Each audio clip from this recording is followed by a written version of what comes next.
Hello, everyone, and welcome to Blue Star Rising, the Templar Awakening. Michael Henry Dunn here with my esteemed colleague and good friend, Reverend Maia Nartoomid. Hello, Maya. How are you Hello, today? everyone, today.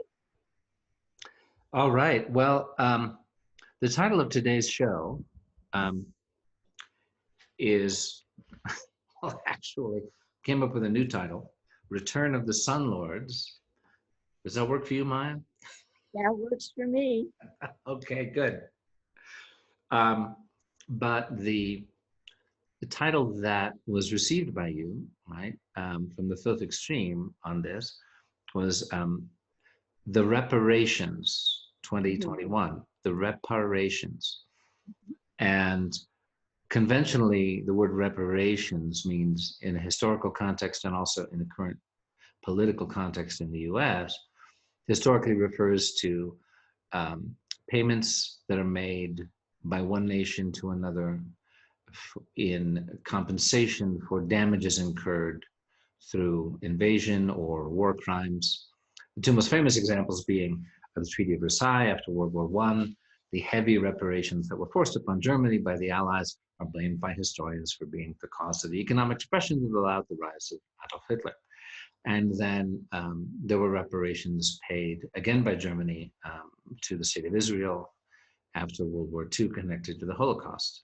These days, one hears of reparations being used to refer to, in this classic geopolitical sense, to compensation that some are saying should be due to, for example, Native American tribes for the genocidal consequences of colonization and things like that. But none of those meanings are in play here, right? Mhm.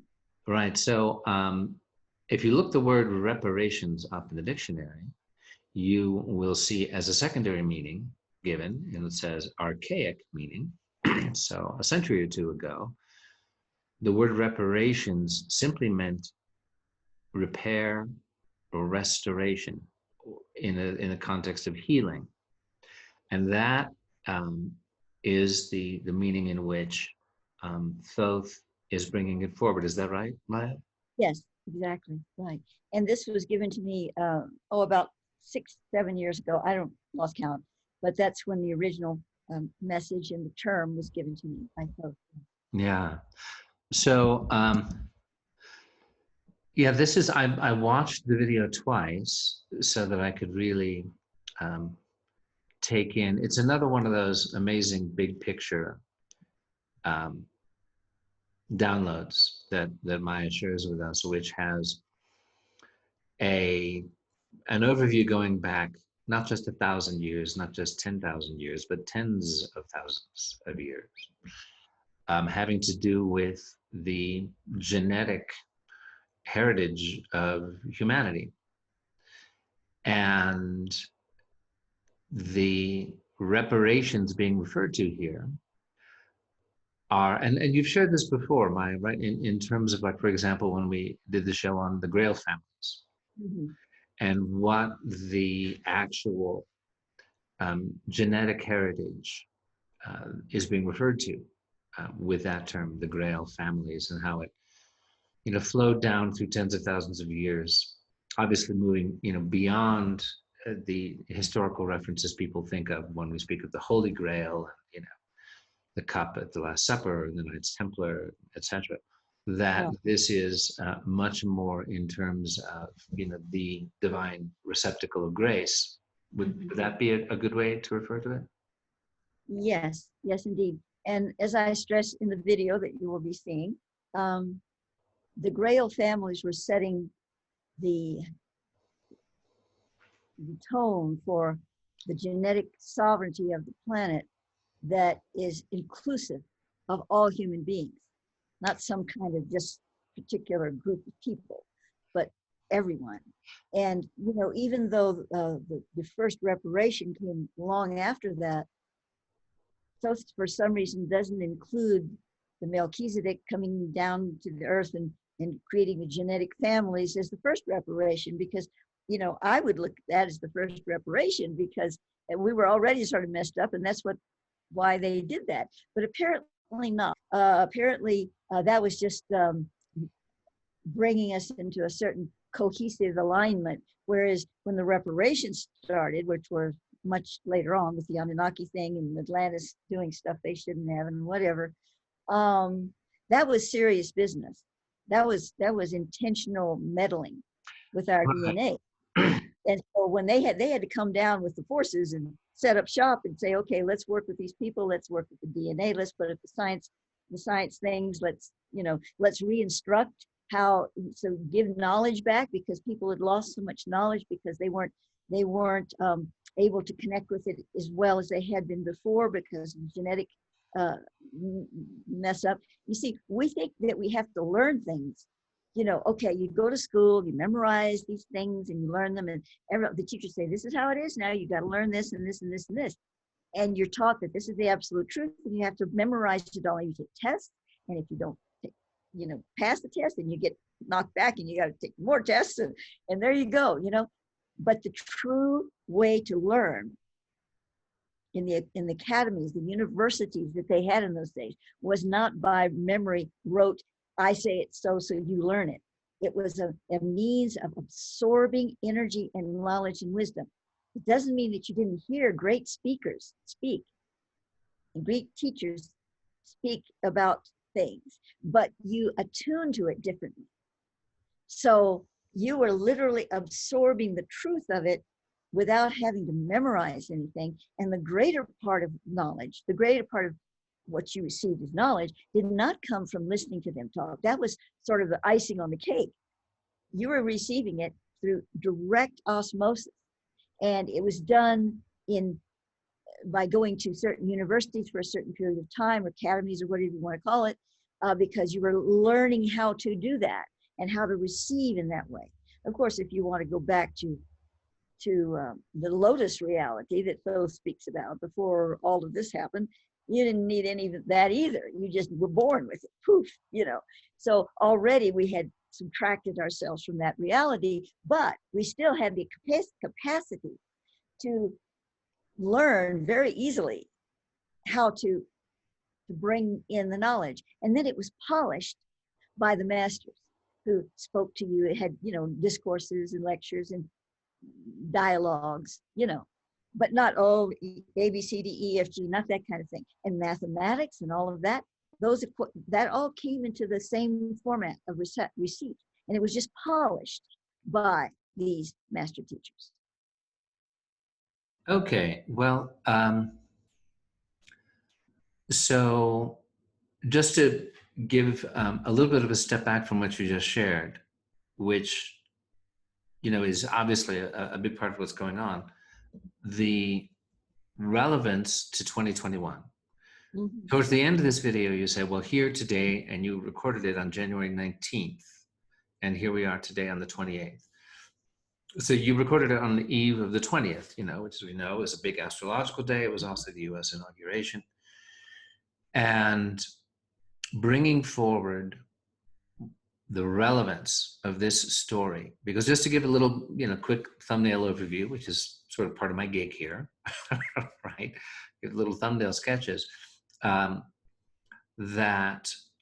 the original divine genetic heritage of humanity was messed with. It was, brought forward by the Sun Lords in time past count, and that it was later, of course, messed with and manipulated by not just the Anunnaki, which a lot of people know about, but also, as you say, by other incursions, right? Mm-hmm. And that I love when you say, when this was related to you, that at a certain point, the Anunnaki start to mess with our very DNA for the purposes of making us a subject race, right? Mm-hmm. To sort of encode a willingness to be dominated into our very genes. That, you said to Thoth, so then the Sun Lords just left. We started getting messed with by the Anunnaki, and the Sun Lords, who were our divine, teachers and protectors just left. That wasn't very nice. And you share in the video that what came through from Thoth was, we did not leave you. You left us. Because as we started to interact with these incursions through our own free will, we lowered our vibration and frequency to such a place that the Sun Lords could simply no longer be in that vibration with us. Is that right? Yes, exactly. Yeah. So yeah. So now today, I mean, I have some notes here, and I'd like to take a little more time to go through them before the video. And at some point, when it feels both right to us, we'll do the pause thing and share the video.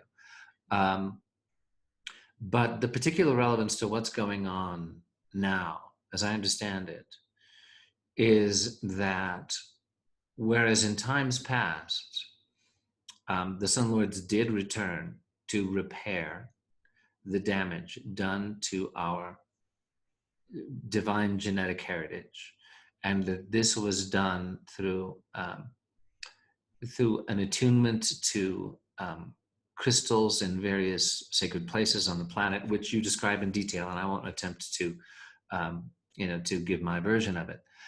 And that at those points of reparation where our human family's DNA had been damaged, our ability to embody our full divine heritage had been damaged, and that the Sun Lords, who may be thought of as divine emissaries who throughout the galaxy or throughout the universe help to maintain and nurture and repair the divine design. I mean, you almost might think of it in the Hindu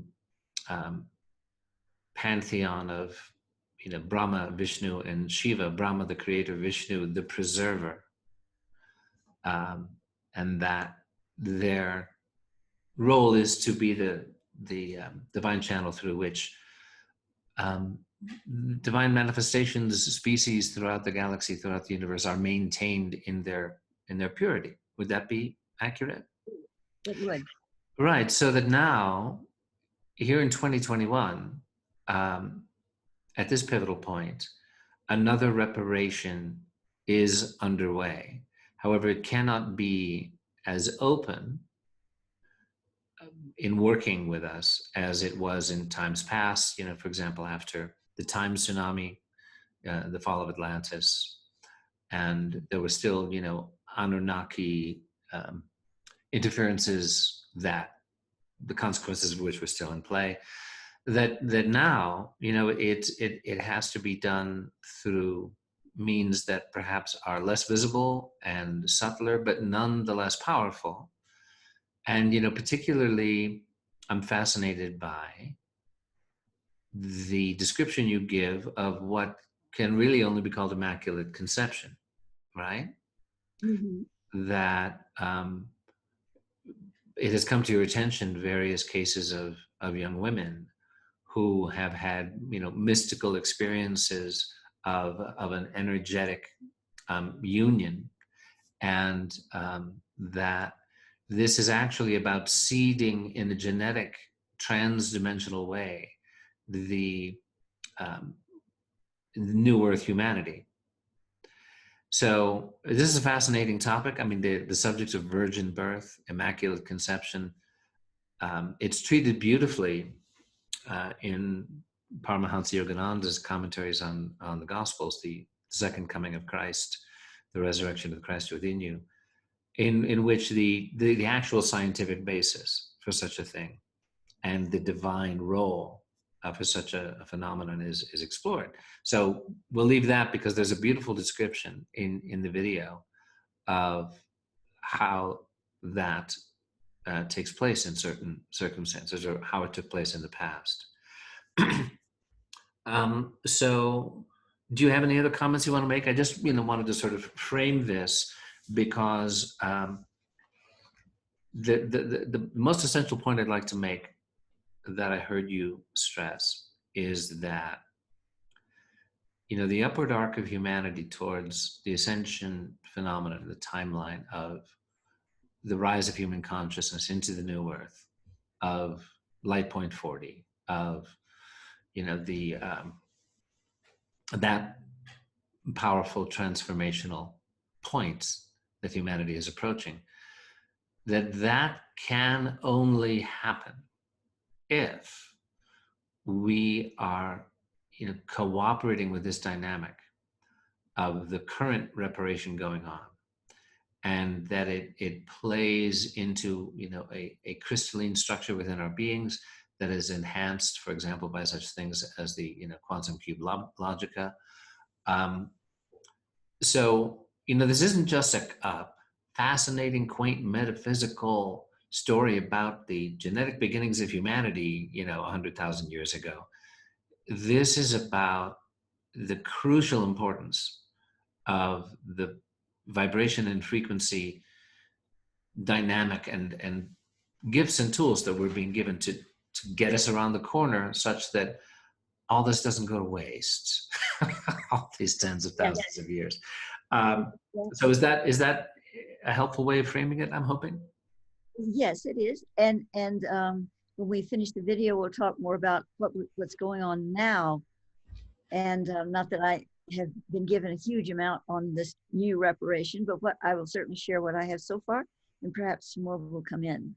So why don't we go and watch it and then get back. Okay, so with that, we will pause for just a little bit here,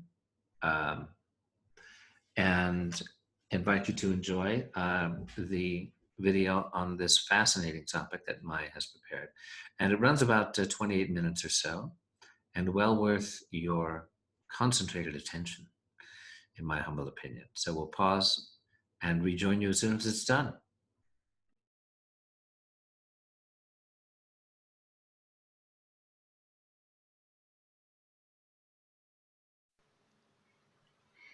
Many years ago, a young man in my life said to me that the biggest difference between us was that to me, everything meant something, and for him, nothing meant anything.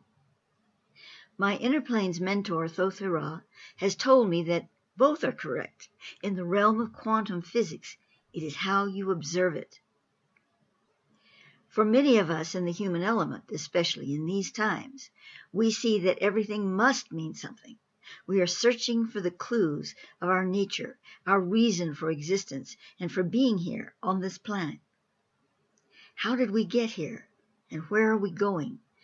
And most importantly, why are we even in existence as what we call souls? All big and important questions to us.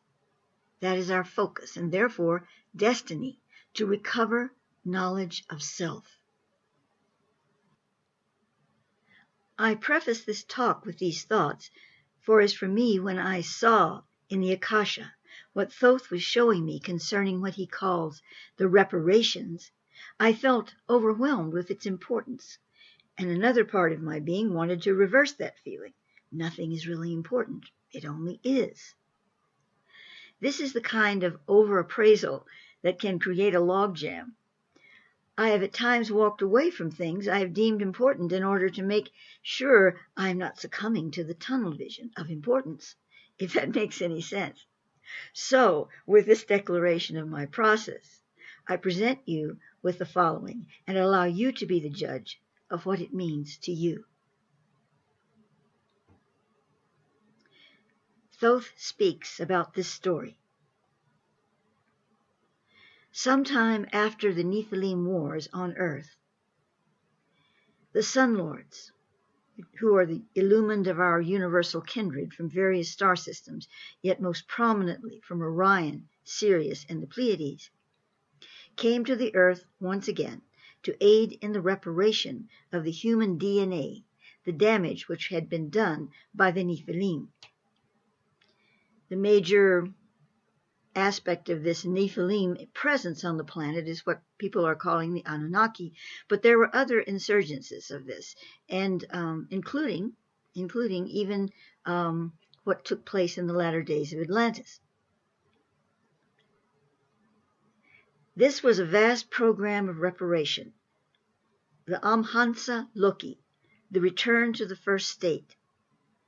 The first stage of this process was begun by the master builders of the sunbow, who returned to repair the markers in stone and to build new structures, among them temple cities, for the habitation of the first wave of returning sun lords. Two branches of the Humanity family would cohabit these temple cities, the Ural from Sirius, from among the lion-headed ones, and the Illumina of the blue star, Rigel and Orion, or the shepherd race. Before I continue with this reading, I wish to address the reason Thoth gives me for why the Sun Lords left in the first place. They were here with us. Then when the Anunnaki started making real progress in what they were doing, and the Atlanteans were failing on their end, they left. The Sun Lords left. And I'm like, well, that wasn't a very nice thing to do. And I said, why did you leave us? And Thoth's reply was, we did not leave you. You left us. And the understanding behind that is that the vibration of the planet was altered by our actions, humanity's, and thus allowed these insurgencies to take place and allowed the frequency to further fall. The Sun Lords had no choice. But they did return, and they returned through a great dispensation, as Thoth calls it, which was actually under the mandate of the violet flame. And so we continue. The Ural were sent by the gatekeepers of the Telosakara, the capstone over the universal tear exposing the Eye of Ra. Now, this is a whole nother topic, so I'm not going to go into it here, but this is where we come into existence, into the universe here, as a part of a repairing system, gathering light to bring it back into source to repair the universal tear exposing the Eye of Ra. All very symbolic statements, and you'd have to go into the science, which I have done, to understand its meaning. But to proceed, these Sun Lords, the gatekeepers, orchestrate the balance of all species in the universe. It is important to note, and I'm saying, that Thoth applies the term universe differently than we do. All that we see out there in the sky is a projection from out of the holographic universe that is centralized inside us. Such a universe does not take up space. So the little stars of Sirius and Rigel, etc., are not what they appear to be in our spatial concepts. Thoth continues, the Illumina, or shepherds, are those from the blue star, Rigel and Orion, who have nurtured and guided humanity since the beginning of Earth's experience as a world creation. Together, the Ural and the Lumina returned to Earth in this time period of reparation for the purpose of establishing the far-reaching program of Amhanska Loki. That's a little bit of a tongue twister, Amhanska Loki. Now, the temple cities of Narshala. The temple cities were called all together the Narshala, meaning gathering life force. They were given this name for at the center of each of these complexes there was a crystalline matrix, in the center of which was one specific large crystal, not from the earth, the Uda, crystal of heaven. There was no concept of heaven in those days, only something akin to cosmos, but Uda means really beyond all. So Thoth is choosing to call it here, for our benefit, a crystal of heaven. To continue, the Uda, when set in its crystalline matrix upon specific earth nodes, acted as a receptor transmitter. It received the light code sent into it by the Sun Lords and sent it out into the earth and into the races of mankind.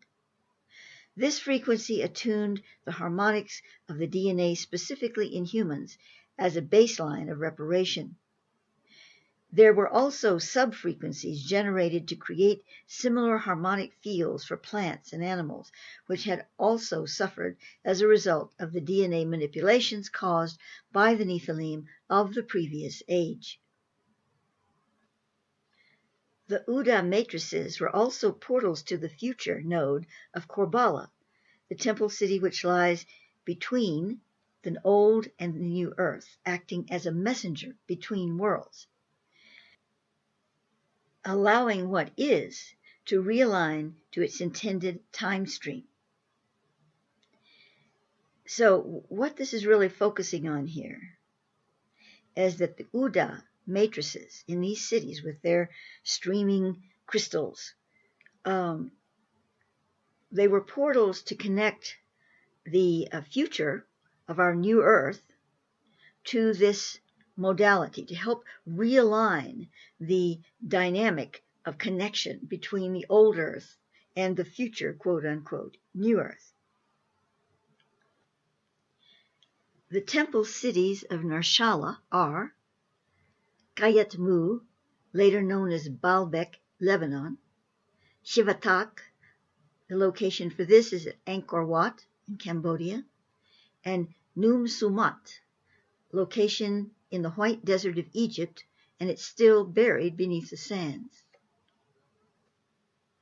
There were also numerous way stations connecting these three temple cities. The dwellers, the souls who would become the dwellers of the dweller crystal skulls, all gathered at the Narshala temples at one time or another during its activity on Earth some 6,000 years ago. Now, I want to say that the dweller crystal skulls and all of that is a whole other topic.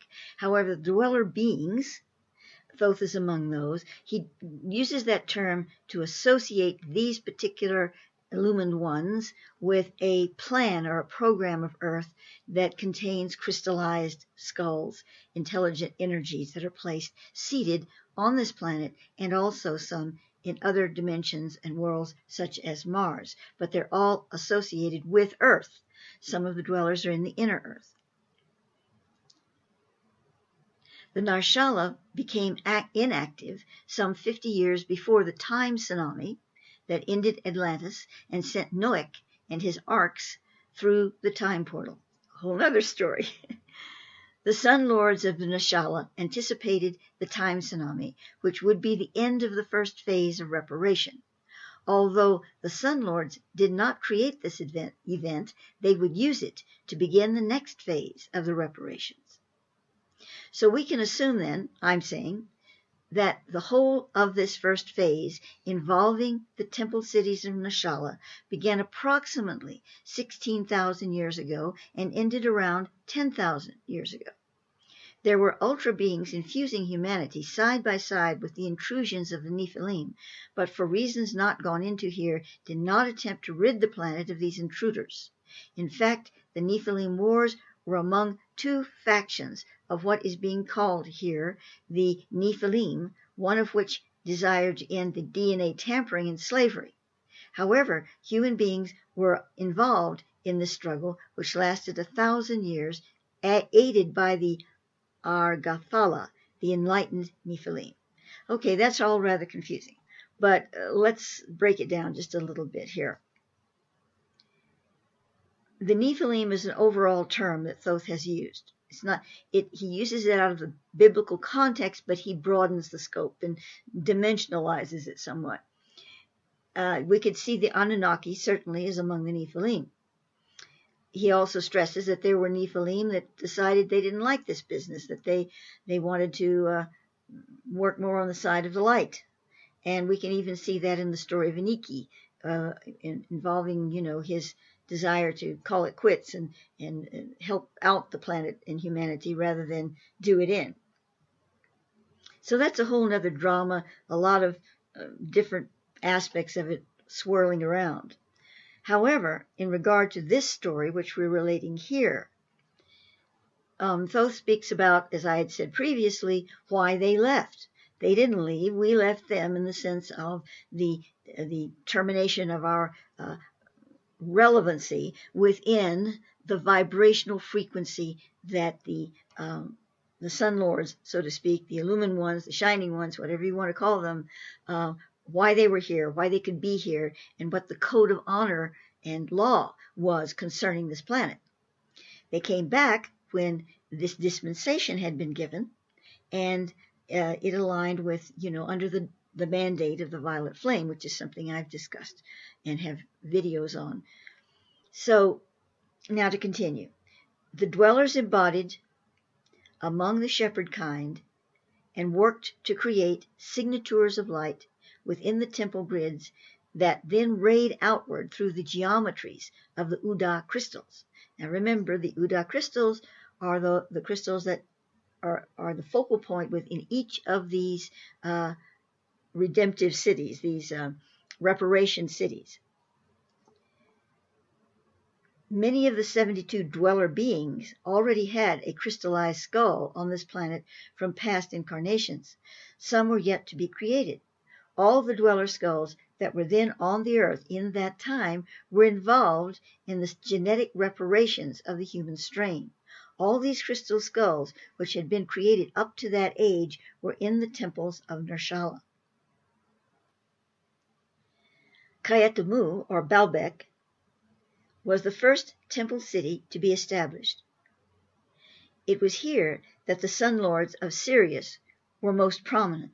You might say that Kayatamu was the headquarters of Narshala.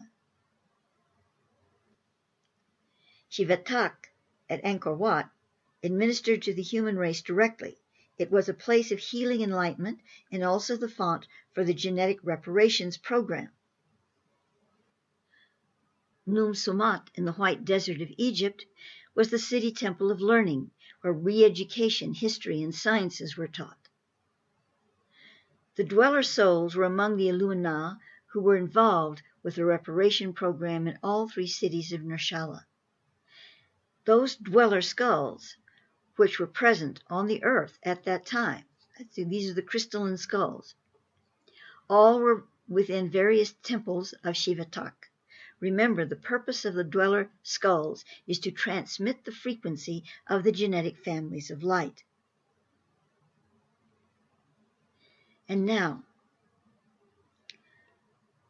in doing a session for someone on, at the time, Skype, I saw this particular individual in a lifetime at the reparation, and I saw this process as a result. So she was one of many who were going through this particular process in that time frame. So this was my seeing her in a past life at the time of the reparation, the first reparation, as there were several, but the first one was the big one. And there were several others after that that were smaller, sort of adjustments, coming back to adjust the things that had occurred with the first reparation. So back to this young woman at the time of the first reparation. A young woman with dark skin and long black hair climbs the steps of the temple at Kayatamu in Angkor Wat. On her right arm is a tattoo of a serpent. The scene changes, and she is kneeling before a priestess of this temple. The priestess takes a small knife and deftly cuts a tiny mark on the woman's chin. A small amount of blood flows from the wound. The priestess then takes a dweller crystal skull and holds its chin against the woman's chin. The blood touches the crystal, and an energy is moved from the crystal skull into the circulating blood of the woman. I then see this young woman travel to another part of the city, some miles away. Here she entered another temple. The next scene shows her in a room with a statue of an 8 to 9 foot tall coiled cobra. She sits before it. The tongue of the snake was made of some non-earthly metal. It began to vibrate, and as it did, a sound filled the body of the young woman. This continued sporadically, as it seemed to settle its intensity in her womb. From this encounter, she would become pregnant with a child from the actual incarnated dweller of the crystal skull she touched. Now, of interest, in this particular session with the person I was doing the reading for, with whom I saw her in this past life, she told me after I had related this to her that she had a small mark on her chin at the very place, right in the center, where the slit would have been made in her chin in that past life. In my interactions with several young women, I've been hearing about cosmic births, where these women and others that they know are experiencing energy conceptions and pregnancies, where they know they are pregnant and feel their wombs energetically active. Then they experience births, no physical child, but some kind of a cosmic birth in which they see and feel another living being emerge from them into another dimensional state. Thoth has told me that this is indeed happening now. It is another phase of the Amhansa Loki, the reparation. The interdimensional births are creating genetic bridges into the new earth. These souls are indeed being born out of World System 1, the old earth, and into the new World System 2. Since I wrote this, there are other aspects of the whole that are being shown to me, where there is a program or a project ongoing on an interdimensional state, not the inner earth, not the new earth, but some interdimensional state where they call it an island, where they are working to establish more genetic sovereignty on this planet so that we can indeed move through the portal. This genetic sovereignty is something that's a stabilizing frequency, and certain souls are being incarnated here and now in this physical world to specifically bring that genetic constancy into fruition. We must be aware that for a long time now on this planet, there are other beings seeking our DNA for their own purposes.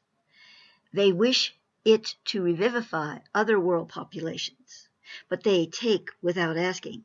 So we are very much at the crucible of the division of worlds. When the pyramidus radius goes into the full activation, through the three main pyramids, the one in Bosnia, in Egypt, and in China, and all the other pyramids chime in, the genetic harvesters who abduct in the night will no longer be able to find those within the pyramidus radius matrix on their vibrational radar. What I have written down here are only flashes of the big picture on this topic, yet hopefully it is enough to give some insight into the plan. I realize many people are channeling many things at this time. Some agree and some do not with each other. We have a multi-dimensional existence and must each choose where to place our focus and intent. It is no longer about embracing a belief system, but becoming a register of cosmic force that focuses on a streaming of purposeful design. That concludes the article that I wrote a few years ago. And now on this date of January 19th, 2021, tomorrow, January 20th, will be a defining moment, not only for this country, the United States, but for the world. Thoth indicates that there is a great deal of importance, more than is obvious, around that date and that moment and that inauguration. It's not about who's president. It's about what energies we choose to focus upon. And it may not be immediately visible to us, but we are choosing to seek a new frequency on this planet. And there are certain things that occur in politics or in life or in illnesses, decisions we make with all of these things that we see the importance of, but only in our small perspective, only in regard to the moment and the history of it and how we're going to live tomorrow and what the circumstances of our life will be. All important issues, of course. But from this perspective of the higher dimensions, these moments bring upon us greater decisions in the spirit in the soul that we are not even consciously aware of. And they determine the positioning of this planet, the frequencies that we are involving ourselves within, that we are becoming for a future age. And this future age is one that is bringing us to the cusp of the New Earth consciousness. We must develop a New Earth consciousness to some degree before we go to the New Earth, before we ascend our vibrational frequencies and bring it into a literal transference, a physical state into this New Earth or World System 2 vibration. So the reparation is not completed. There were various stages of it. The big first blow that brought us all together in a determination to retrieve our true genetic purity. And I speak those words carefully here. I'm not speaking of races. All races are involved in the purifying of the genetic code within us. This is not about racial purity. This is about spiritual purity within the genetic code that allows us to become coherent in heart, mind, body, and spirit, and embrace all beings as equal in that event horizon. So, if we understand it from that principle, we right now, at this moment in time that I'm creating this video on January 19th, 2021, we are preparing to embrace a new step in the reparation. We are involving ourselves even now in this program of light. It's not that tomorrow we start it. We've already started it. But it's going to become more comprehensive, more visible to us in various ways. And at that time, we're going to have to realize that we must solve the problem that has been hanging over the entire planet for so long, of this racial thing where one race is seen as subservient or lesser than another, or one religion is seen as lesser than another, one culture is seen as lesser than another. All of these things are illusions that have been brought about through the whole genetic manipulations of what people call the Anunnaki and the latter-day Atlanteans and other intrusions that came along here and there. This is a mindset that is actually woven into our genetics. And no matter what race you may be in this lifetime, you still have woven that into your genetics. You may not be playing it out. You may be on the wrong end of the drama, where you're being the one that's suppressed. But you still contain it within your genetic field. And as a whole, it represents this miasm that perpetuates itself. So we are on the cusp of really determining that we must rid ourselves of this disturbance in the field. Now, most people on the planet don't realize it's a genetic experience, but nonetheless, if there is intention to clear this problem, true intention and deliberation to do so on a global scale, it can and will be accomplished. And believe me, nobody's going anywhere in Ascension dynamics until this particular scar, indeed wound, is alleviated and cleared. And so this is going to take us some time. I say time, 50 years, 100 years, 200 years. I'm hoping it's not going to be that long, but I would say within at least 50 years, because we still have much to accomplish in the old world before we can be ready to move into the new. That sounds like a real downer, I know, and in many ways it kind of is. But we also have to realize that time is a perception. It's not an illusion, I would say, but it is a perception of our current holographic field. And the more we embrace the higher spectrum, the Metatronic light, the more we can live in a conscious realm of new earth conductivity. Granted, we aren't in the new earth, but we can live in a realm that embraces that conductivity, that essence, and that defining element that we need in our being in order to bring the whole planet into that coalescence. So we must strike that chord individually now and not become despondent that the whole gizmatch won't happen within our lifetimes. Probably. Maybe even the infants now will probably not have it happen in their lifetime. But maybe it will. If we all come together and intend that the vibration is qualified to a spiritual harmony rather than dissonance, then we could bring this on sooner rather than later, the true enlightened frequency that we're seeking for this leap, this giant leap of mankind. And so the reparations continue on this planet, not so consciously, perhaps, as in the past, but they are still very much ongoing. This reparation, which we are in now, under the mandate of the violet flame, brings us to the crucible of a major decision that we really have not faced before on this planet.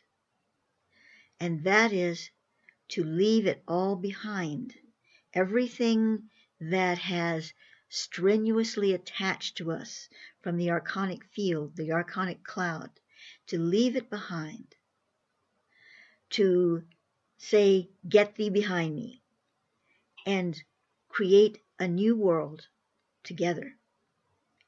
This has really not been on our agenda before. We've looked at short-term solutions, and now we are in the long wave, the long magnetic wave that carries us into the ocean beyond.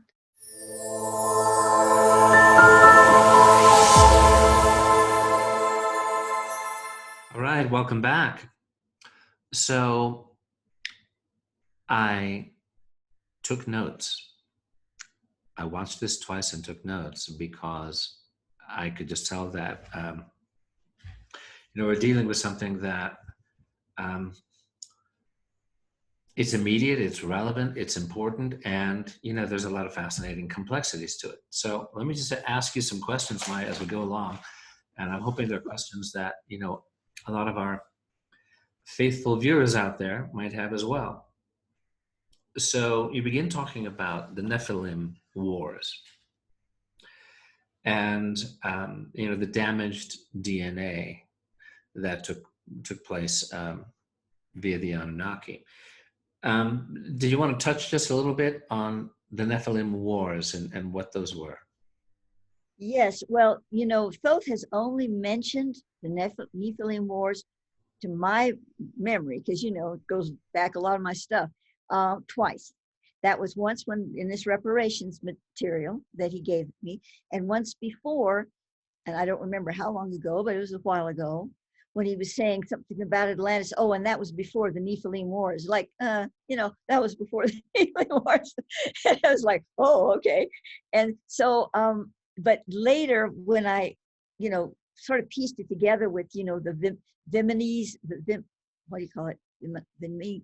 I can't say it.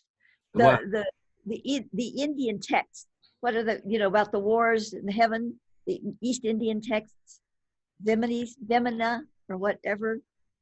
The ships. I think you might be referring to the ships that are referred to, for example, in the Mahabharata and Yes, Ramayana.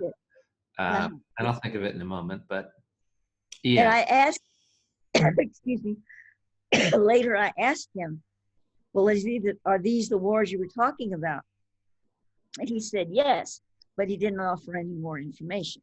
So I can't, elaborate at great length on these wars, but, it's something that he doesn't seem to want to say a lot about. And from from my observation of Thoth, from all these years of communicating with him and it,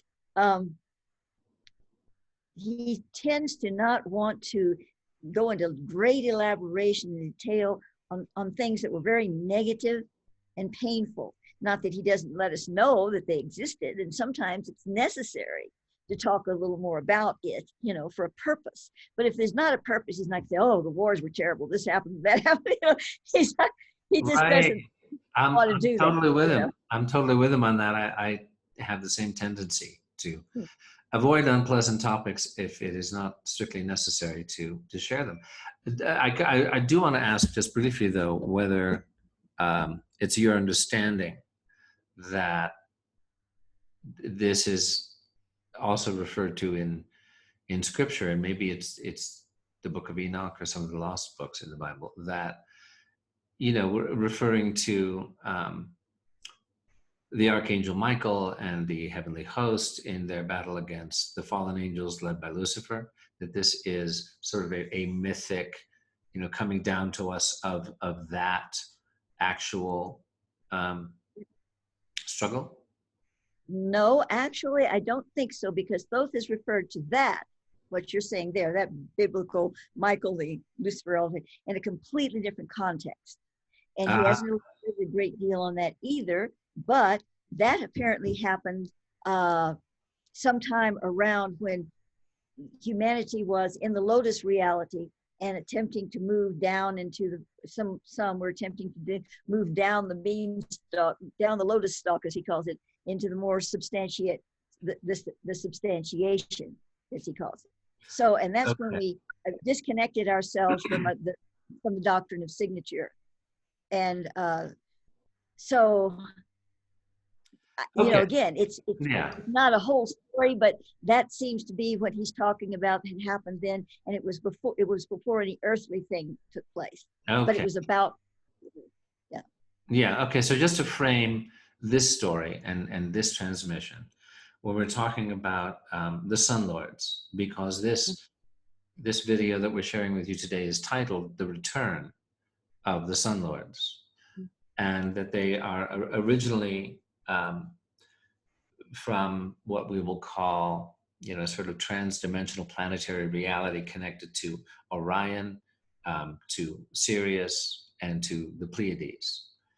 And that because of the incursions by the Anunnaki and others, the Anunnaki get like glamorized and glorified and made it into a bigger deal than they were or are, but it's a good tag word, right? And that as a result, we were diverted from our essential anchoring in what you call the Hanska loci. Is that right? Mm-hmm. Which is essentially, our divine encoding. And that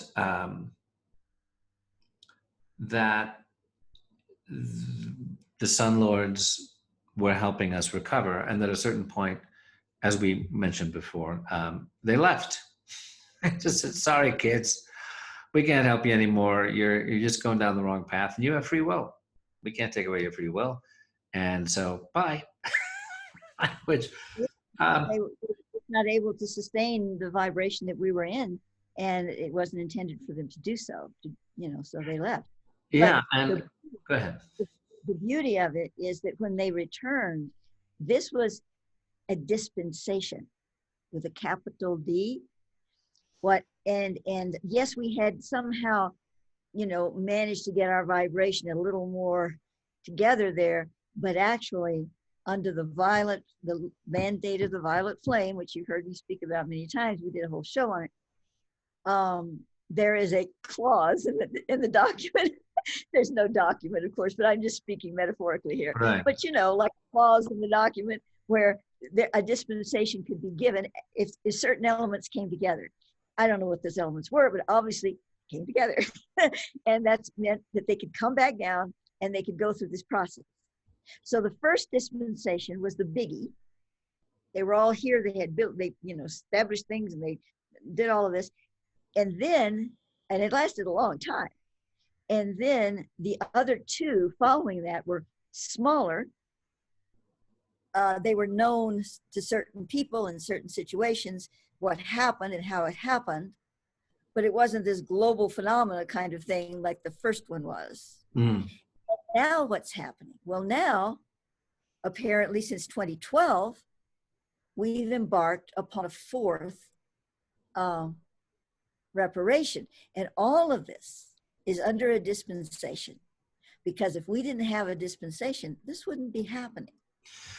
So that's something to consider. So why did we deserve a dispensation? Well, obviously, some people on this planet, some people with a lot of praying and holding the energies in the sacred caves and beings like Yogananda and Sri Rukstravar and all of these beings and others we don't even know about, you know, were here and held the vibration and prayed for us, basically. You know, prayer is energy. It's spiritual consciousness. It's like doing the rosary, you know, I mean, and it brought in a certain state, there are various states, but a certain state of grace that allowed us to receive this dispensation. So we shouldn't be too hard on ourselves, because even though, you know, we are still, things are going on, what's happening is it's the breakup of the old consolidations of the archonic energy that latched onto us when in our weak times. And once it latches on to you, unless you become everybody on the planet became an instant saint overnight, it's really hard to get rid of once it's gotcha, you know? Yeah. And so what's happening now through these stages of dispensation is finally we've got to a point where it's breaking up, but it's breaking up and it's making a big racket. And, you know, and a lot of, it's making a big what? Making a big racket. Oh, big racket.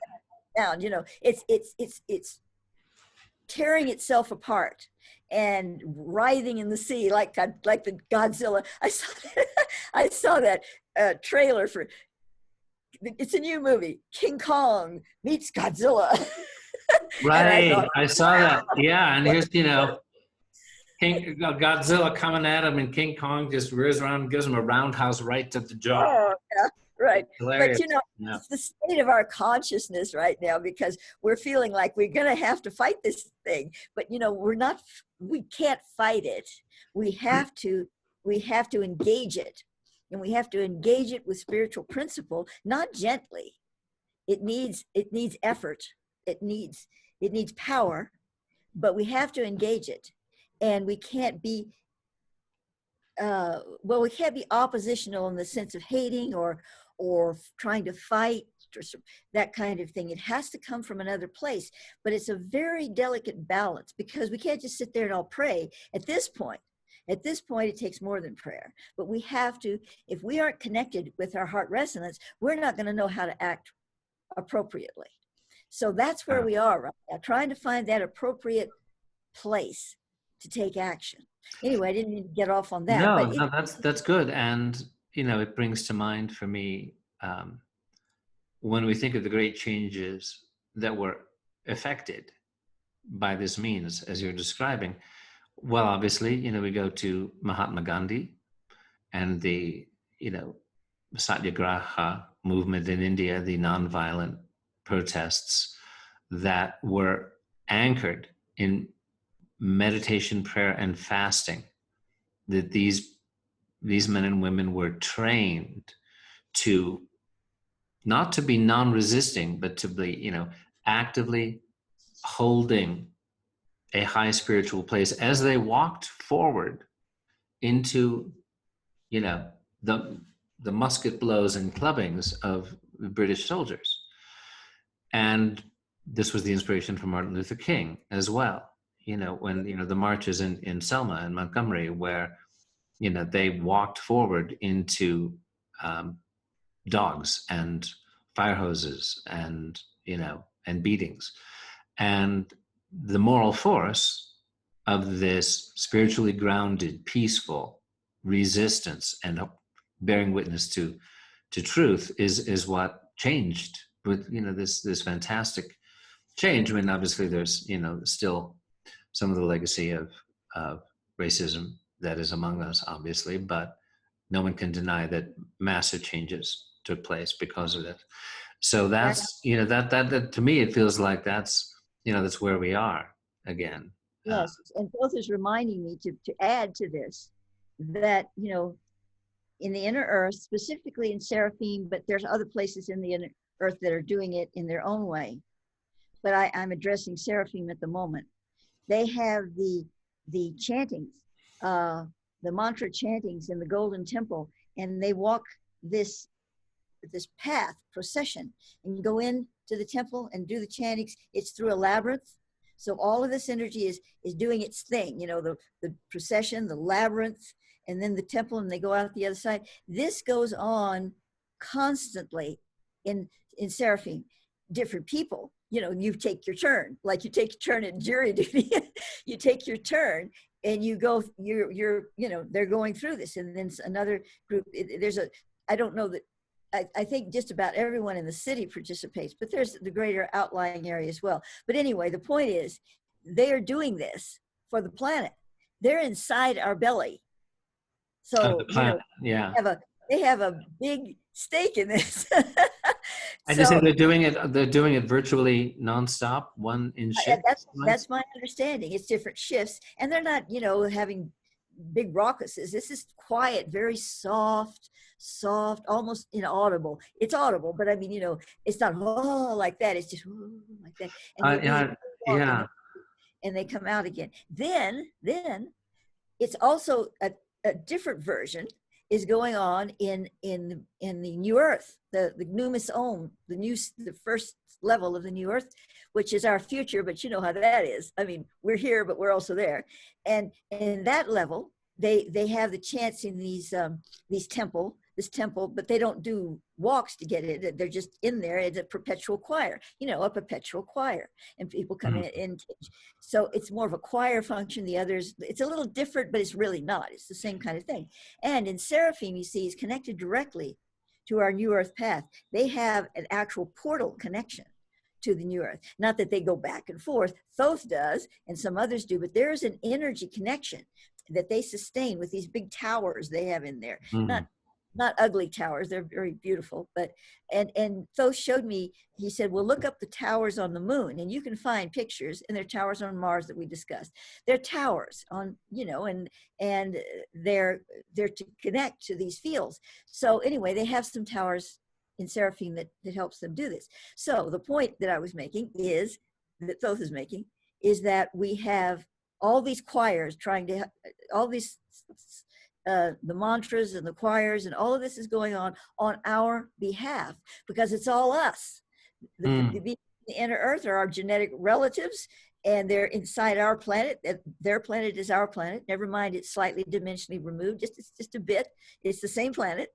And then of course the new earth is our future. So all of this is happening, and that's why we're allowed this dispensation. But that doesn't mean we should rest on our laurels here. It's a difficult time, it's a challenging time, and we are expected to be, to make the grade. We're expected to become who we know we are. Yeah. And not just, wait for a helping hand. Right. Well, this notion of, the vibratory power of a perpetual choir, is particularly interesting to me. It brings to mind an experience I had in India where I went to Vrindavan, which is the town on the banks of the Yamuna River where Lord Krishna was, believed to have played with the gopis in his divine play in his youth. And so there are many, many temples. I mean, there's 800 ashrams in Vrindavan. And so I happened to be there and went to this one temple, and it's the ISKCON temple, which is the International Society for Krishna Consciousness, right? The Hare Krishnas, as we know them here. And so it's a big, beautiful white temple, and here I am, this, American pilgrim tourist, and you're supposed to, buy some flowers outside, and then you make an offering at the statue of, Lord Krishna and Srimati Radha, Krishna Radha, and then, and if you buy a cheaper garland, if, for example, you're an American pilgrim all the way in India who currently is working for his ashram, making $7 an hour, and you buy a cheap one, you make the offering, and the priest who is taking the offerings, he'll go, he'll literally hiss at you for your cheap offering. Anyway, long story short is that, so after I made my cheap offering and got hissed at, I sat down on the floor to meditate. It's a marble floor, and it's a beautiful temple. And they had, just slightly over to my left, there was a kirtan band, which is yoga chanting the name of Lord Krishna perpetually. That in this temple, there is always, they go in shifts, and there is always the name of Lord Krishna and Krishna Radha is being chanted, or the Maha Mantra, as they call it, Hare Krishna, Hare Ram, Ram Ram, Hare Hare, Hare Krishna. Well, we all know it, but and I'm trying to shrug off feeling a little dumb from my cheap offering, and I'm sitting there meditating, and so I'm closing my eyes, and it's a beautiful temple, and feeling the vibration, and I hear this voice just to my right, a few feet away, goes, Hare Krishna, and look over, and there's this guy, I can sort of see him, and I go, yeah, Hare Krishna, and I go back to meditating, and then he gets a little more insistent, he goes, Hare Krishna, I go, yeah, Hare Krishna, The third time he goes, Hare Krishna, Hare Krishna, and then I look up and I see he's got a broom, and he wants me to move because he has to sweep, and I'm in the way of his dust pile that he's sweeping, but he's taken a vow that the only words he will say to anyone about anything are Hare Krishna. So when he wants you to pass the salt, which is, hey, and this is Himalayan salt, he would say, Hare Krishna, and make, I don't know. Anyway, it's a little bit of a goofy story. Right, but so I got up and I moved so he could do his dust pile. But it goes to the power of the divine name, the power of continual chanting, particularly in a holy place, with a specific purpose. And this, of course, strikes me as being what you're describing in Seraphim and in the inner earth, a very much higher way of employing this divine science of chanting, to hold a vibration high for us, for this divine dispensation of the violet flame mandate. I mean, you say, oh, you asked, well, how do we deserve this? I mean, do we deserve this? Well, it's grace, isn't it? I mean, that's what defines grace, is you don't deserve it. It's grace. It's a divine gift. It is, there's law and karma and cause and effect, and we get ourselves in terrible trouble through our misuse of free will.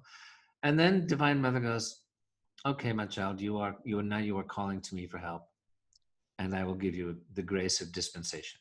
You have to, as Yeshua said, ask and ye shall receive. So you do have to ask, and it has to come from the heart. It can't just be, oh, I'm in real trouble now, so I guess I'll just have to ask.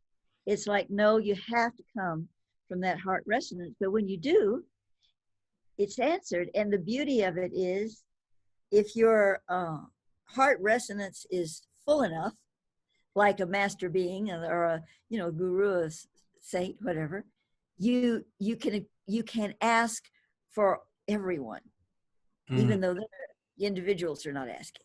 But you have to have enough fire in the heart to be able to do that, to be able to have that response. Right. It's all science. It's all science. And I'm not saying there isn't God, but I'm saying God is science and science is God. It comes out of the heart of God is science. I mean, that's the way it operates. Yeah. So even the grace factor and is part of a scientific formula that responds, to that science. Right. It's like Paramahansa Yogananda said about the effort that it takes on the part of a soul to, achieve liberation. Well, okay, you're given, say, great teachings of a path and a practice, and say a golden age teaching of meditation to work with the energy in the spine, for example, like as in Kriya Yoga, to bring your life force and consciousness to 1,000-petaled lotus in the rain, as well, you're fighting, karma and everything else, so that the effort that's required to achieve that beautiful liberation, your 100% effort only constitutes 25% of what's needed. I think I might have mentioned this before. And that another 25% comes from your guru's efforts on your behalf, as you're describing. You give your free will assent, yes, I ask for your help. So the additional 25% is the guru's, you might say, intervention on your behalf. And then 50% is the grace of God. Yes. That remaining 50% that gets you over the top is the grace of God. Mm-hmm. It's not about karma, it's about the effort. And so without it, we'd be kind of stuck. I don't want to think about it. Okay. Yeah, so let me just move along with some of these other questions I have here. Like, for example, when we're talking about the origin of the Sun Lords, mm-hmm. And their return of the Sun Lords, because it would be fair to say that this continuance of the violet flame mandate that's going on now is being brought to us through the continued grace in this dispensation of the Sun Lords. Would that be true? No, it's actually the grace and dispensation that of Lord Michael, whatever you want to see him, not a being with angel wings, but the true forceful power, intelligent, super intelligent, angelic fire of Lord Michael. That entity gave us the mandate of the violet flame. And within the mandate of the violet flame is the right to dispensation under situations and, formulas. And then the Sun Lords, what we're calling the Sun Lords, we can call them a lot of other things too, but anyway, and they're not just men, of course, women too. The Sun Lords carry that out on our behalf. But that's where it comes from. It's higher up. Okay. Yeah. All right. So as we say, the Sun Lords refers to both, feminine and masculine beings. So the essential means, this is a fascinating thing.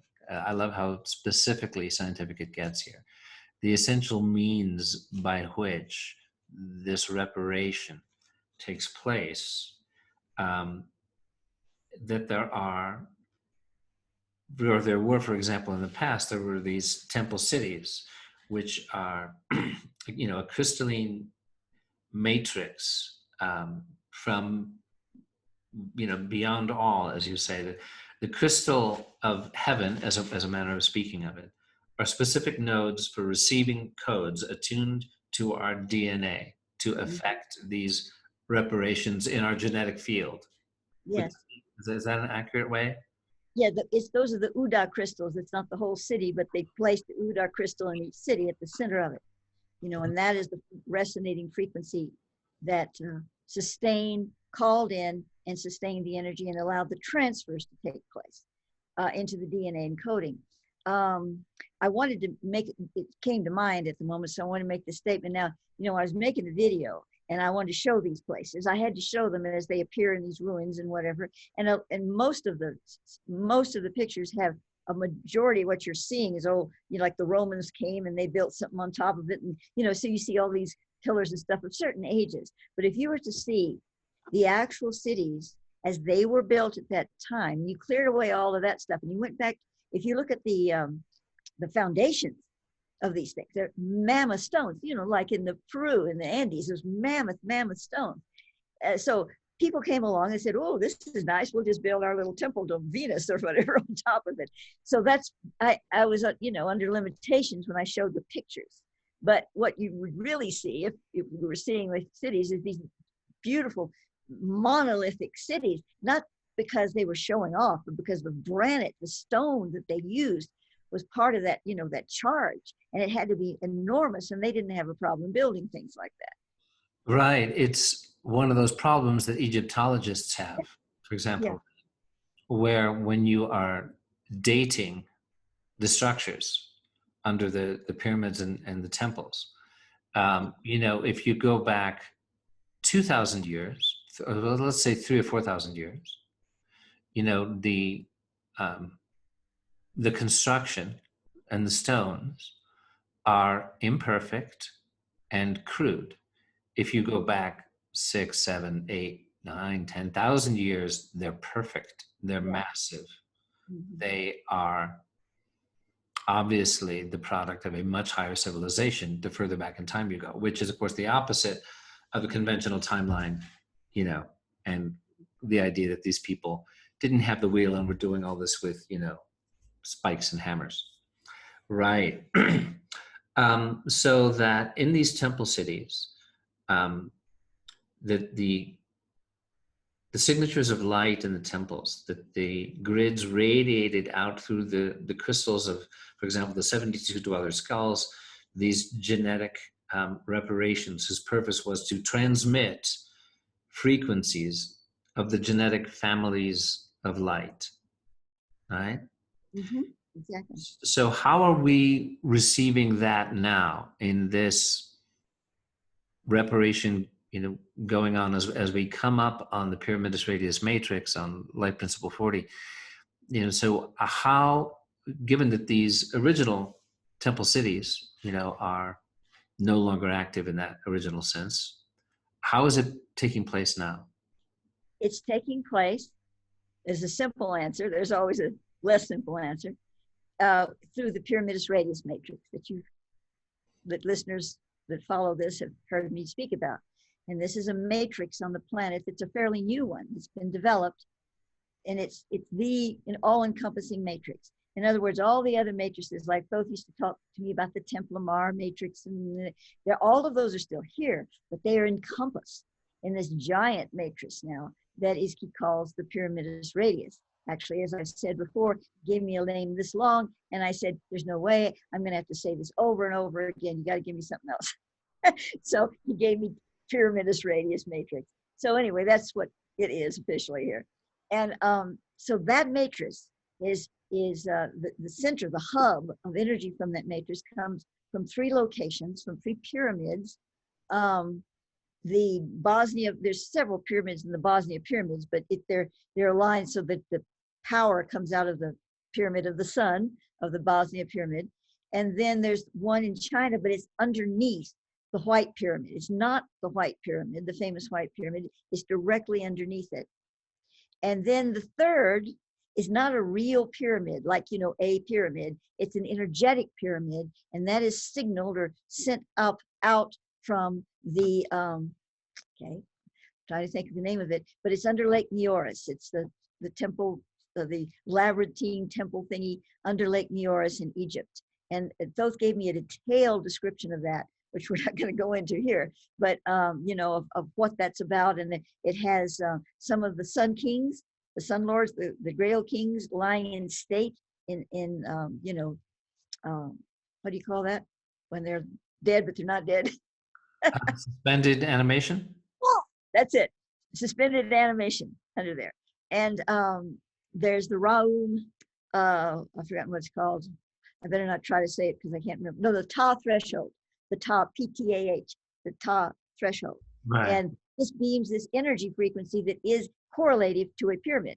So those 3 form the radius. And it's a radius that doesn't mean, well, it's this and here's this one.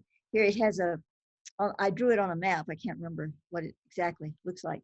But anyway, that's the radius. But all over the planet, not just within that field, but that field radiates out from there through all over the planet. All these other pyramids under the ocean, on the surface, everywhere, are part of that function.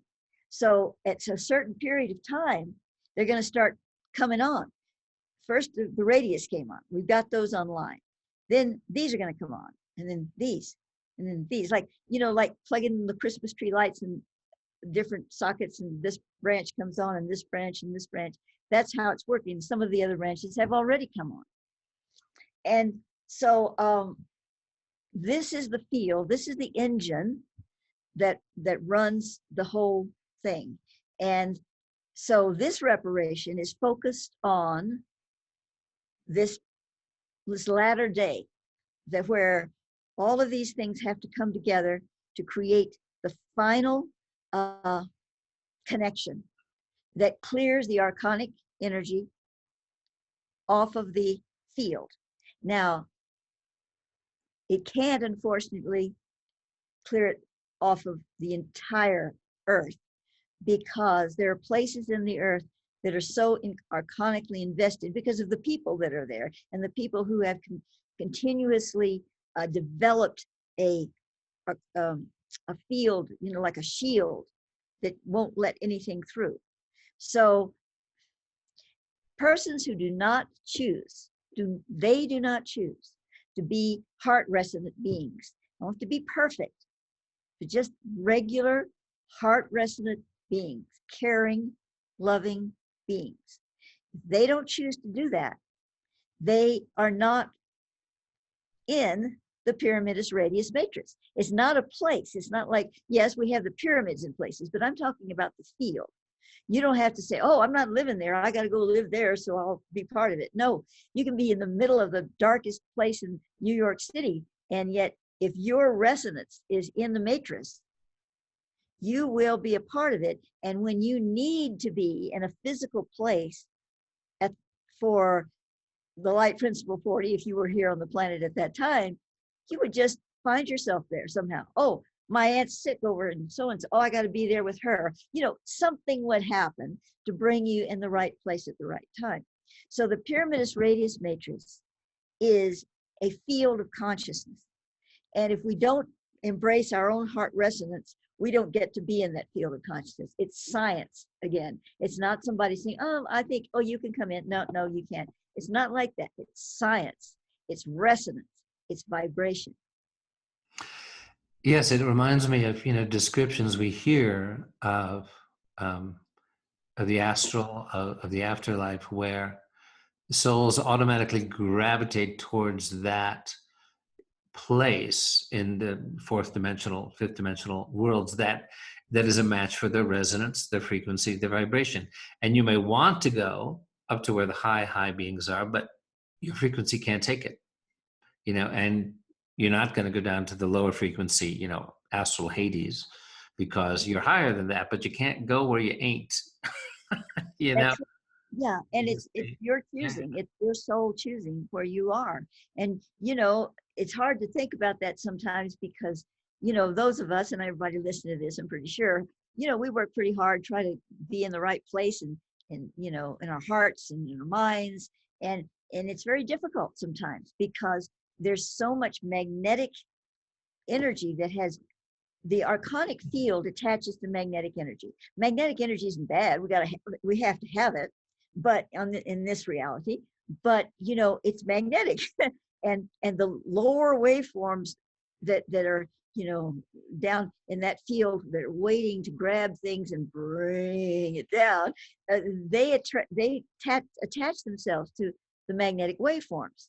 So what to do about that? Well, we can have a higher magnetic level of being that does not have lower magnetic waves. It's a higher field. Thoth he calls it supramagnetic, I think, or something like that, just to say it's not that, that kind. But we've attached ourselves to these lower fields. And so this is what's going on right now, is breaking up that attachment. And if you've had a really long relationship with someone, eons and eons, and you really say, I can't stay with you any longer, I've grown out of this relationship, but how hard is it to get out of that relationship? It's not that easy. So that's what we're going through right now. Right. Yeah. I always like to give illustrations, if I can, of this stuff as we go along, a story or two. And one that comes to mind to illustrate this idea of, that it's like why the Sun Lords went away, because our vibration went down and we couldn't be with them. Why you're going to be, if you choose to be in heart resonance, you'll be where you need to be, because your vibration will be a match. And if you've chosen not to be, your vibration will be at a different. There's a story in Yogananda's autobiography where he went to the great religious fair, the Kumbh Mela, and there he met the great Mahavatar Babaji, who asked him to write a book showing the union of Hindu yoga and the Gospels, called The Science of Religion by Swami Sri Yukteswar. And then so he completed a year later, and then he's in near Calcutta at Dakshineshwar and Serampore, actually. And so he decided to go for a walk by the Ganges. And there's a big banyan tree right by the bank. And there, to his astonishment, he beholds the great Mahavatar Babaji and a small group of disciples sitting under this banyan tree. I mean, these are high souls who ordinarily in the far reaches of the Himalayas. And here they are in his little town, sitting under a tree. And he's, he goes to Pranam and says, Master, how wonderful. He said, well, I have come to thank you for doing the book that I asked you to do. And so he is so ecstatic with reverence for his great guru is here that he says, well, let me honor the custom to bring sweetmeats to the guru. This is what I mean, it's a very sweet custom, and let me bring you some sweetmeats to honor you, and I'll be right back. So he runs into the village. He's like, oh, let me get some sweetmeats. I have to get some sweetmeats to the guru, and he rushes back to the banyan tree. Poof. Not there. I knew that. And he is deeply hurt. And he's like, that Babaji, what a rude thing to do. He's saying this. Well, some months later, he goes to Benares and he's visiting his guru, Lahiri Mahashaya, and he comes in and Lahiri Mahashaya says, did you not behold Babaji at the threshold? He says, no, sir. So then he touches him with a blessing to calm him, and then he beholds, blooming like a lotus, the form of Babaji's right there by the door. But he's still hurt. Sri Yukteswar is still hurt from 6 months before when Babaji fled, and he doesn't bow to the great Mahavatar. Right? So Babaji just says, you are upset with me, right? And he says, well, yes, out of the ether you came with your little band, and then you fled again on etheric wings without so much as a goodbye. Yes, I'm hurt. And this is Sri Yukteswar, who himself is a great avatar, right? So Babaji says to him, you were full of excitement. I assure you I was fairly extinguished in the ether by the gusts of your restlessness. Which is just all about, he had taken himself out of the vibration wherein he could behold. Yes, excited. Oh, I know how this is. I mean, well, I can't compare myself to that, but what I mean is I have experiences with those like that. I have experiences with those like that, especially at night when I'm in bed. I'm trying not to have those experiences at night because then I stay awake too long. But I want the experiences, so I'm torn. But anyway, so it comes in, and and there are times when it's like, oh my God, this. Oh my goodness, I can't believe what I'm seeing. And the minute I can get a little excited, but the minute I get just to a certain way, it's just gone. Yeah, and it's not as if, they're saying, oh, you're unworthy of us. It's just, there you went. You left us. Yeah, that's it. Us. Oh, well, next time, kid, Right? Right. Okay, so moving along here. Yeah. One particularly fascinating thing that you brought forward is this interdimensional birth phenomenon. Yeah. From Earth into the New World system via an island you spoke of, which is about establishing this genetic sovereignty.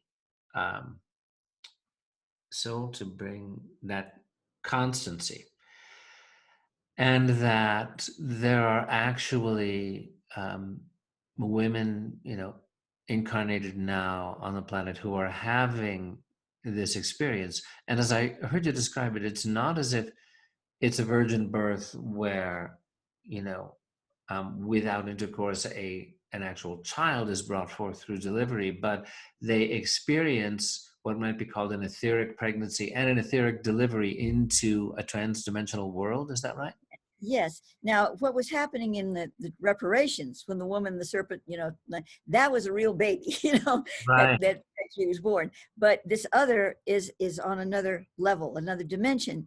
And I'd received the basis of this information, the basics of this information in the 90s. But then more recently, like, 5 or 6, 7 years ago, I was seeing when in my sessions with people, they were telling me they were having this experience, and I was checking in to see if it was just no, I was picking up this was true. And so then of course I equated it back to what Thoth had told me in the 90s, and I brought that forward, and I asked him for more information, and that's what I gave in this material that I was reading from. And so yeah, that's something that's going on the planet. Now the island thing was given to me about 5 years ago, and I didn't write it down, but I spoke it on a tape, and I want to go back and I know I can find that tape, and I can just maybe cut that piece, and maybe put it into something, so that, because it was very detailed, like Thoth does. It had some real information, but I can't remember it now. So I will go back and see if I can find it. We might do a whole show on that, if it's interesting enough. Okay, well, and then you mentioned, how there are other beings, other off-planet races who have been seeking our DNA, who've actually been just taking it. Well, yeah, we know about those. Lots of stories of abductions and things like that, and that at this will no longer be possible for them as the pyramidus radius matrix awakens. Right. For those in that vibration, this will no longer be possible. I would like to say, there's so many different types of alien. We don't want to get too much in this, but so many different types of alien beings that are harvesting our genetic material. I mean, there's different ones. I don't say so many, but they're different types. The most common, are the grays and whatever. And but actually, from the Thothic view that he's given me on this, it's not like they're evil beings. They're simply, there's some might be, some, but mostly they're just saying, well, look, you messed it up here, but you've got some interesting DNA. We're going to take it and play with it. We need some that for us and to do this and that, and we'll just see how it goes, and you'll be fine. There's no problem here. Just relax. Relax while we plunge this spike into your skull. Exactly, but it's not the same as some still in the morning wanting to do some horrible damage to you. They just have a different mindset. They don't think they're doing anything wrong, and yet they are slowly and surely creating a planet for themselves here by the changing of the DNA of the plants that we eat, by the pollution that can come into a phase where it can create another kind. They understand that we're going into an ice age, and they want to create this and that out of this and do that. And then, of course, now we have the VAX. The V. Oh, right. Yeah. Okay. Yeah. Right. And there's whole thing with that. And it's terraforming with, chemtrails and all. Yeah. And all of that. Oh, yeah. So, they're attempting to create the right. It's the same old Anunnaki stuff. If you ask the Anunnakis, are you bad people? They go, heck no. Yeah, they just think, I remember Whitley Strieber's novel, not novel, a memoir, really, Community, in which they're, he has memories of being abducted, and they're putting this thing into his brain, and he's saying, you're destroying a beautiful brain, you have no right. And they look at him with this sort of cool pity. And he remembers them saying very calmly, we do have a right. In their view, they have a perfect right to, abduct against our will and take our DNA. But, the point is, the good news here, folks, right. Don't get off on that too much, yeah. Yeah, is that's, that is history, essentially, is what's going on. And well, and also, if I could just add one little tiny bright piece here, for an individual, it can be history too, because I just want to state this, it's not like anybody and everybody can be this can happen to. And I'm not saying that one person is better than the other, so the person that's better doesn't have to have this experience. I'm not saying that at all. I'm just saying, again, it's resonance. What field are you placing yourself in? What foods are you eating? What are you filling your head with? If you keep yourself as clean as possible, and you don't have to be perfect again, but you just, you're going to be more likely not to have this kind of interference going on. And even so, you go through phases of magnetic experience. And for instance, when I was starting with the ultra beings that were appearing in my room, and all of these very human, beautiful looking, and they said, well, if we upset you, we won't do it anymore, but it's really important. And I said, okay, do it anyway. It just scared me because they would appear, in my bedroom at night. So anyway, they told me, said, now you're going through a period of time where you might be exposed to some negative influences of alien types, and said, but you'll be okay. Noel told me, he said, just call my name. If they try to interfere with you, just call my name.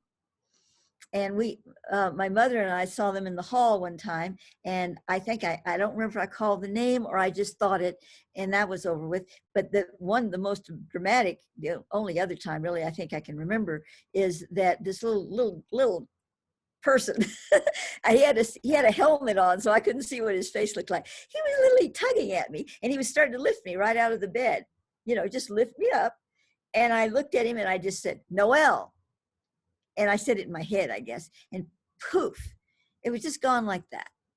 So I don't know how he did that, but so if you ever have, you don't have to know Noel, if you ever have a negative intrusion of any kind and you feel like this is happening, or even if it's a really bad dream or whatever, call on Yogananda, call on Jesus, call on Buddha, call on, Aunt Susie, if she's somebody that you really love and she thinks you can. Well, okay, yeah. I mean, it matters which name you choose.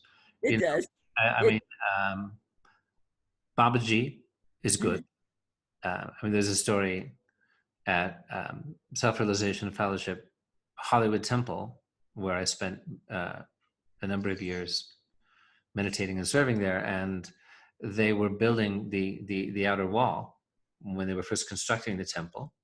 This was when Yogananda was still in incarnation, and there's a wonderful monk, Brother Bimalananda, sweet little Italian pixie of a man, and he and just a hired worker were up on this ladder, working on the fence right on Sunset Boulevard in Hollywood, right?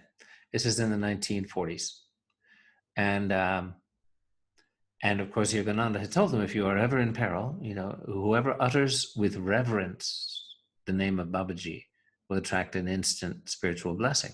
So they're up on this high ladder, and he reaches for something, and he pushes the ladder just a little bit too far away from the wall, past the point of no return. And he's clinging to this ladder. And there's another worker watching on his ladder. And so Bimalananda just like, and so he's, he's going flat on his back with a ladder on top of him onto Sunset Boulevard. And, as it tips past the point of no return and is on its way down, he calls out, Babaji. And of course, the ladder stops in midair and comes back. Whoa. And the other worker, who was just a hired worker, he scampers down his ladder and runs off, never to be seen again. I bet. But anyway, and I can bear witness to the truth of that through my own experience. A story I share in my book, Romancing the Divine, if you ever want to check it out. But anyway, yes. So there is the reality of calling on the divine name. Be it the Divine Mother, Lord Jesus, Lord Krishna, or whatever. Apparently Noel worked too. So I guess because he was my buddy, he'd been treating Noel, the fellow that. Noel. He just very connected to me, and he could do those things, I guess. Right, he was your guardian. Mm-hmm.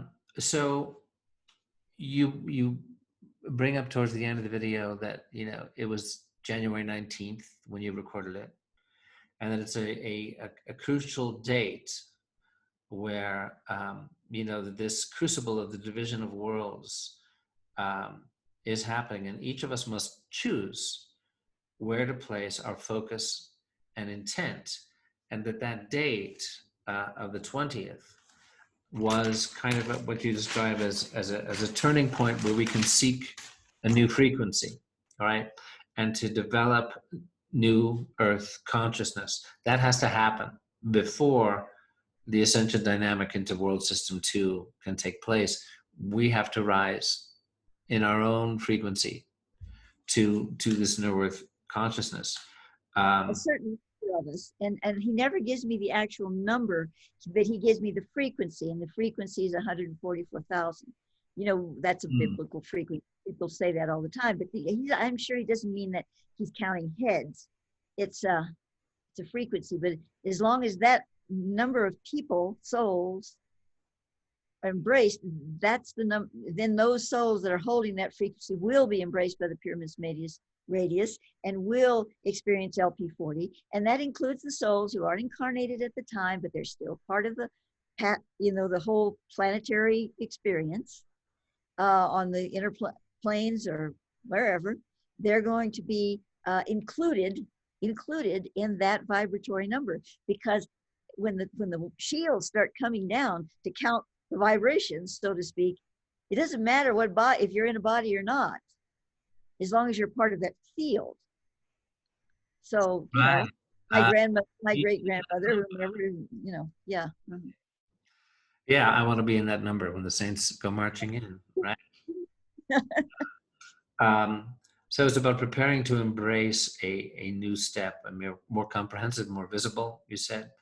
And that, if we let go, you talked about just, sort of shrugging off, get thee behind me, of these false notions of racial or cultural or religious superiority that were actually, or a willingness to be dominated, that was part of the genetic manipulation long, long ago to create. And I remember you saying that eating beef, for example, that there is that. Yeah, well, cows, Cattle, bovines, willingness to be cattle. right? Bovines, according to Thoth, the original bovines, the original ones, and you can probably find a scientist right away that would say this is not true at all. He'd say, oh, well, this is from this animal way back here. Well, maybe it was. There was an animal in the prehistoric that finally made it up to be a cow, but before it got to be a cow, it was messed with. It was recreated, regenetically created by the Anunnaki to be domesticated. Right, but well, before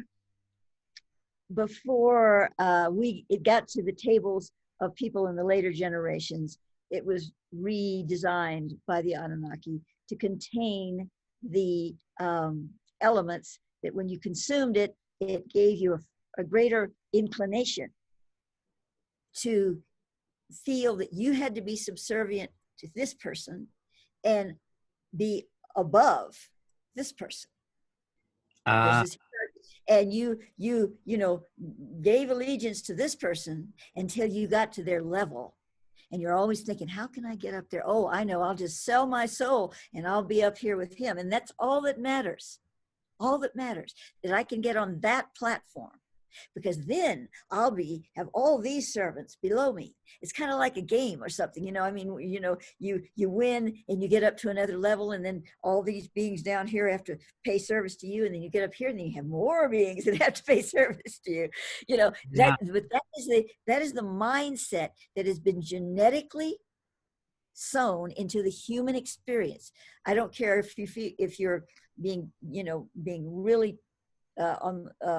mistreated and everything, or you're right at the top, wherever you are on it, you still have that genetic field inside you. However, there's a lot of people on this planet that aren't the least bit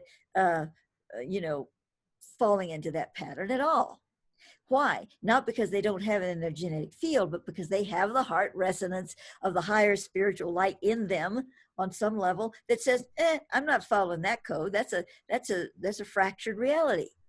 Right. Because anything that's been brought into the field like that has been tweaked for negative purposes. It's a fractured, it contains a fractured timeline within it. And so it's faulty, but it can still hold you if you give in to the fault, you know. Right. It's the same thing with the current virus, because it has been genetically genetically re-engineered to contain that logic. And yet it is the logic that you're going to pass on these markers to your generations, the logic that some people, if you're in the right genetic frequency, are going to get really, really sick and possibly die, because that's true, it can happen. But if you break the fracture, if you break the code and you say, this is a fractured reality, this is a fractured code, and you find the way to do that, to change the spin, it's gone. And not just from you, it could be gone from the whole planet. And that's what they're working on. That's part of what they're working on right now. What you mean you mean the inner light network? Yes, right. The inner light network, the ultra beings, the guardians, whatever, you know. Right. Just inner earth, a little all bit of it. focus on the good news here, folks, as we like to. And yeah, it does remind me that, when you just deal with the notion of ambition, or you deal with the notion of, a greater distribution of wealth, which gets labeled communism or socialism, right? It's totalitarian, etc. The idea that, well, if everybody has enough to have what they want, to have free lives, why is it necessary for one person to be able to amass great wealth, great power? And often I've seen it, you even see it in interviews, that, it's not about, oh, I want more cars, more houses, more girlfriends, whatever. More can have. I need to have more than the people below me. For me to feel as if I am accomplished, there've got to be people below me. It's like Yertle the turtle, he's sitting on top of 1,000 turtles until he topples. That it's built in, this notion that there have to be people below you. And of course, always there is a lesser and a greater than yourself. It goes back to that old thing from the 60s, Desiderata, I love that. Yeah, it says,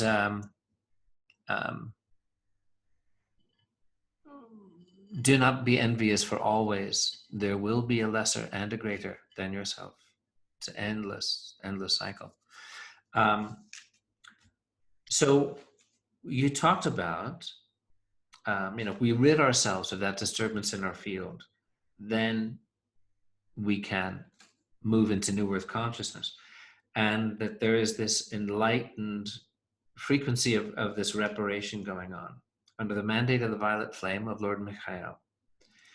And that, we can make the decision to leave this all behind us. And as you say, create a new world together. And you touch on, oh, well, maybe those who are babes now won't even live long enough to see this. Maybe it's 50, 100, 200 years. And I start to go, no. Somebody was like, how certain are you, Maya, about this? And then you said, well, it could happen within 50 years.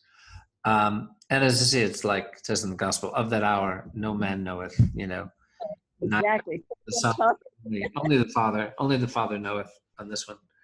So I'm going to stick with the idea that it's coming sooner rather than later. I know it's like, hey, you drop the body. Okay, we all drop the body sooner or later.